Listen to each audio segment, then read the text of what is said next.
Hager, the founder and president of Integrated Wealth Management. Yu-Dee, let's start with you. Is this the right step for Chrysler? Is this going to put them on the path to recovery? Yeah, finally, welcome to the party, although they're a little bit late.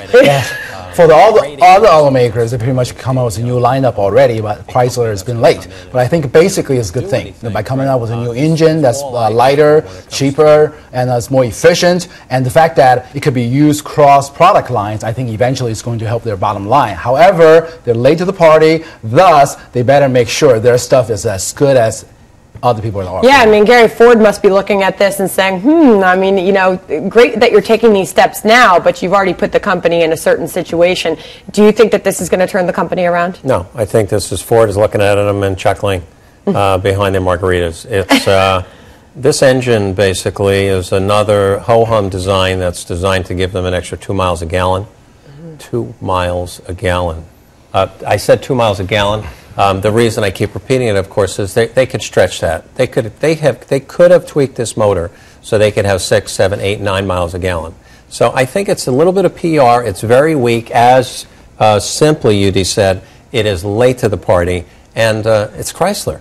I mean, Daimler and Mercedes have Chrysler. It's the wicked stepchild. They're doing what they can to bring it up. Their Jeep line is spectacular. Try to run on. But how about the point, Yu-Dee, that this creates a couple hundred jobs?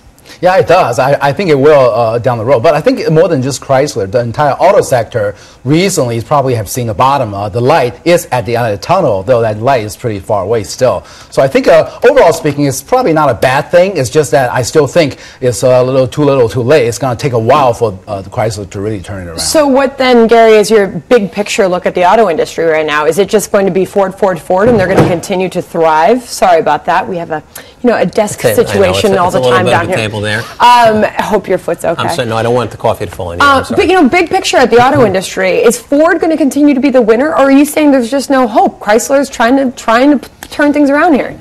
I still see the possibility of some kind of a merger coming out of all of this over the next year and a half. Certainly if we double dip, which I still think is a small possibility. By the way, when PPI came out earlier this week, it did show that a tick up in the auto sales and prices. So we're starting to see the consumer come back and want to buy cars. Well, but the tick up in auto prices is also relevant to the fact that they can buy cars for 0 interest.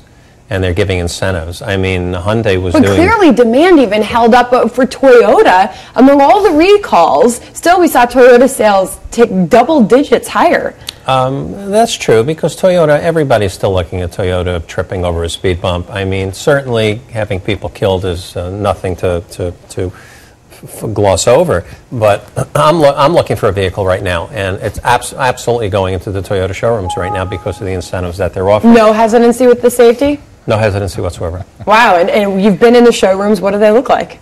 Cars.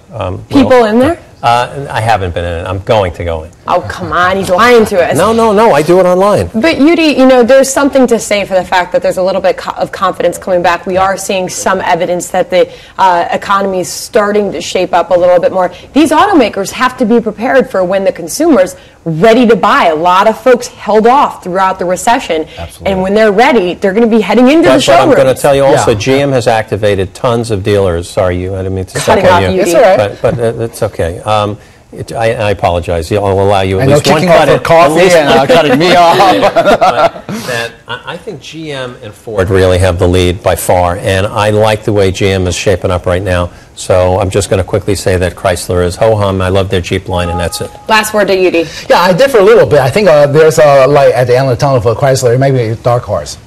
All right, there you have it, Yu-Dee and Gary. Thank you very much. Behave yourselves over there. All right, now back over to Ashley in London. Good morning, Ashley. Yeah, good morning to you, Sandra. Thank you very much. More stories to talk about. Apple is just weeks away from releasing its